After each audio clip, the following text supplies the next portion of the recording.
You look terrible. Gonna look worse if we stay out here. Come on.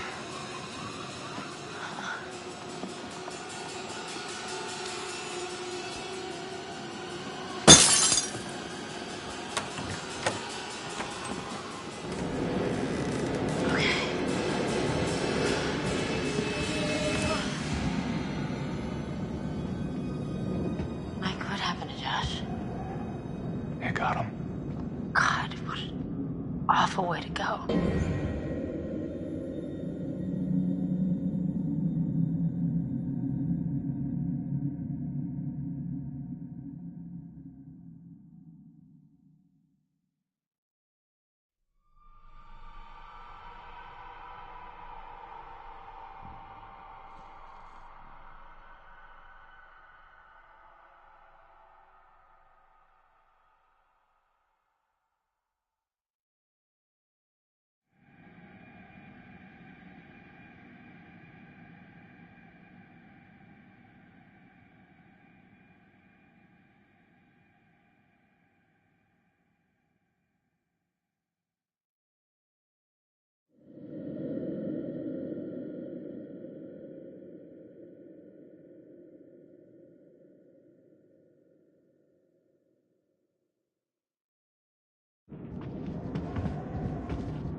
Not good.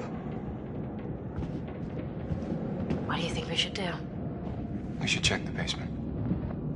Might be someone left down there.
How do you rate our chances of survival?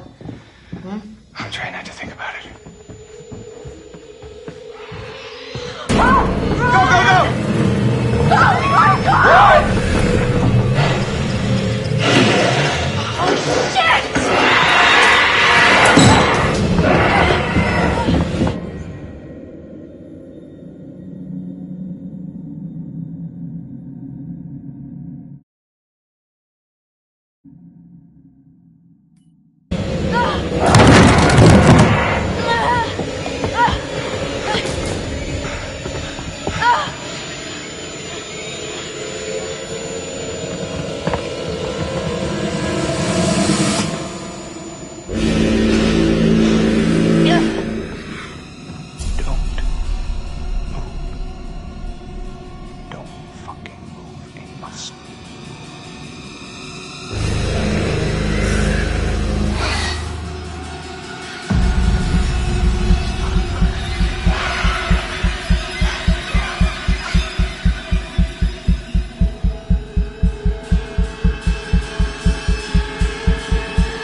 structure is completely destroyed. Over.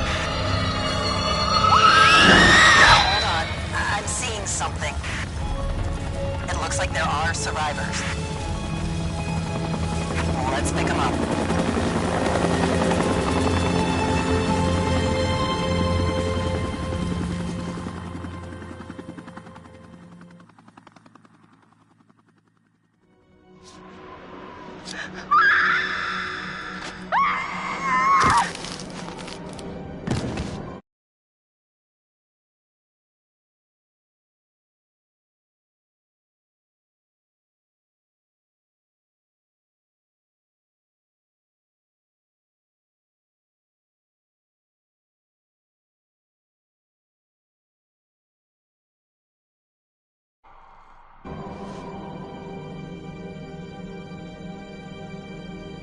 The old man, I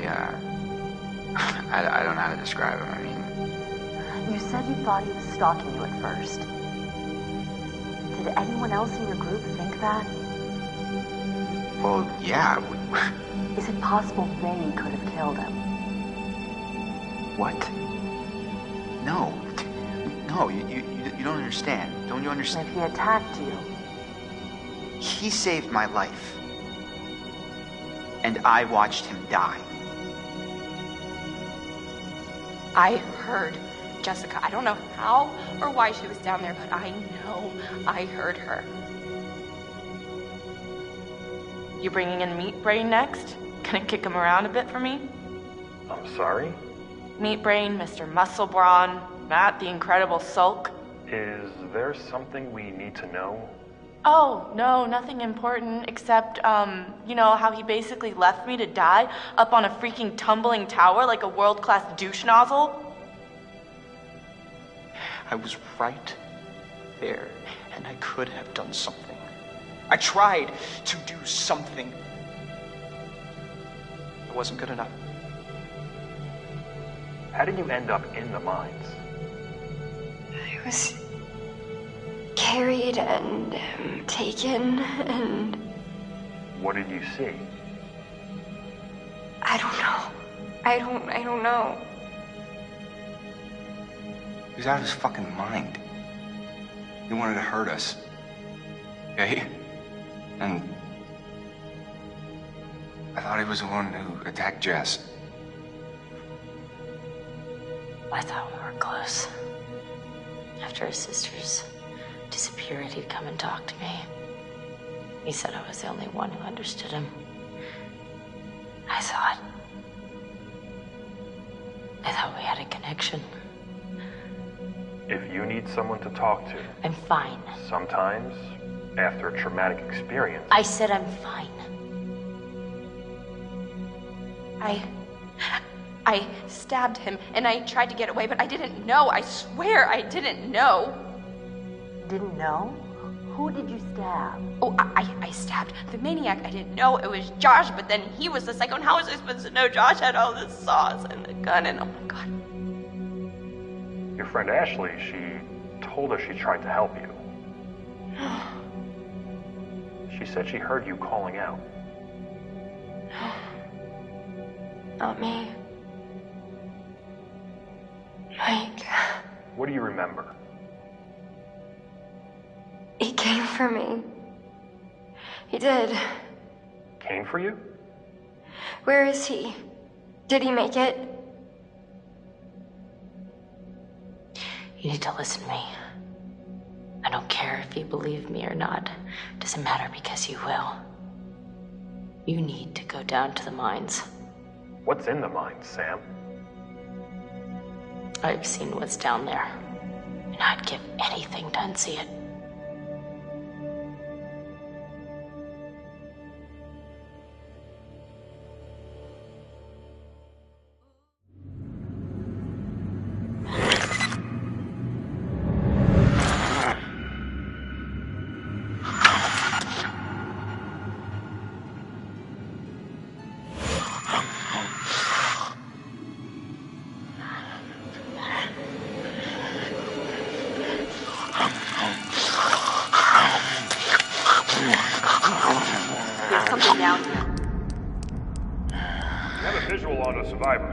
One survivor, repeat. Is that? Oh, fuck! Stay back! Stay back! No! Stay back!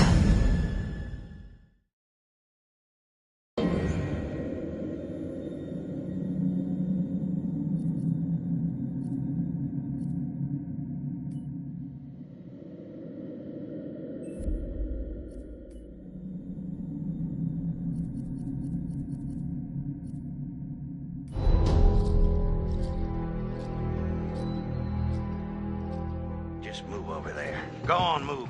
Let me say what I came to say. I'm here to tell you what you're up against being back on this mountain. You should never have returned. I don't know why you did after what happened last year. You mean with Hannah and Beth? Yeah, how could you know without being involved? I don't take kindly to you kids coming up here to my mountain. Your mountain. The mountain don't belong to me, it's true. But it don't belong to the Washingtons. This mountain belongs to the Wendigo. Hi, this is Lee Robinson, production designer at Supermassive Games. Understanding the ancient myths of the Wendigo was key for their development that helped the visual look. Through sketches and concepts, these elements were visualized, such as eyes being milky, almost dead, with loss of lips and eyelids due to frostbite, fangs growing and arms and legs getting longer, with skin hardening and thickening to look snarling and menacing, yet withered and lean. What the hell was that? Another fucking piece of... Fingers and toenails extending like claws, allowing them to climb effortlessly. We made them look gaunt and weathered, and having ragged remains of clothes they wore, blood-stained and rotten, With patches of hair still remaining, they retained strong skeletal limbs which enable them to be agile and quick through the environment.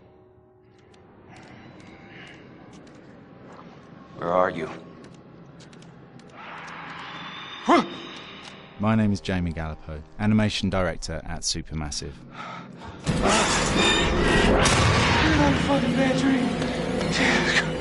The overall direction on the creature was to be very strong, to be extremely fast.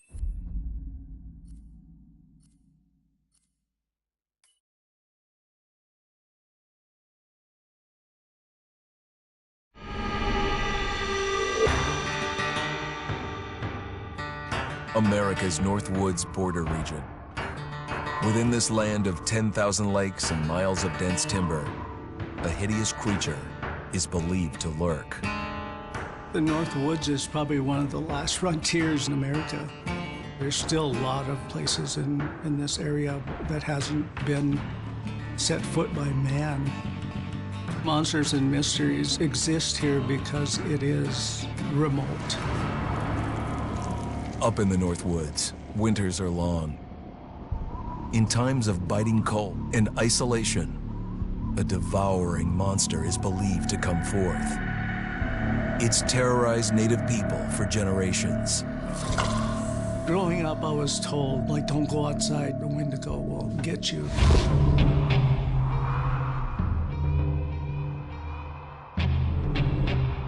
Among the traditions of the northern Algonquin tribes is the Wendigo, a monster that can seize hold of a person to carry out its hunger for human flesh.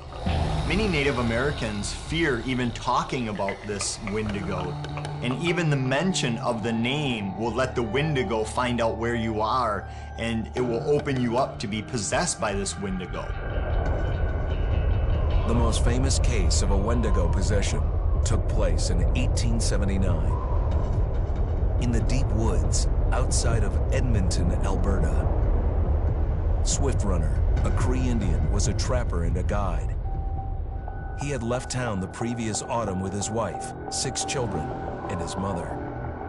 But when Swift Runner returned in spring, he was alone. Swift Runner came into a nearby village telling this heartbreaking tale. I had to watch them starve to death. Of his family being killed by starvation, and that he was the only survivor. My whole family gone. It wasn't hard to understand a family falling victim to a brutal winter. To even not. Yet something was suspicious about Swift Runner. He was a strapping man, and he came into town weighing over 200 pounds. It didn't look like somebody who had just weathered a terrible winter. He wasn't malnourished, didn't look like he was starving. He looked healthier than ever. After a few nights, it became clear that something was wrong. He started having night terrors, screaming in his sleep. I am the Wendigo!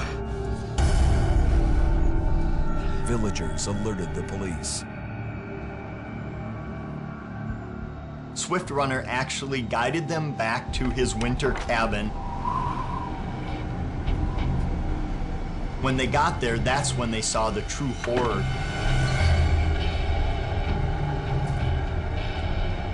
Human skulls were scattered around, many bones, some of which had been snapped in half, and the marrow inside had been drained.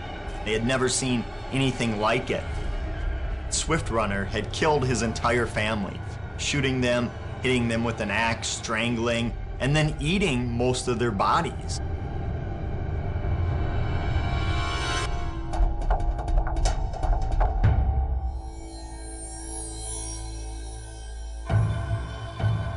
Right up until the moment the noose was on his neck, Swift Runner swore the evil spirit of the Wendigo had possessed him and twisted him into a cannibal killer.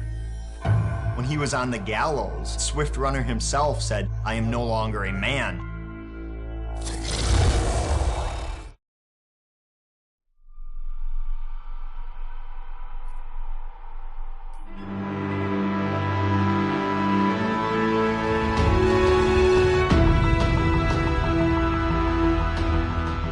Until Dawn has a dynamic, ever-changing story, the facial performances and the body performances are recorded separately, with different systems.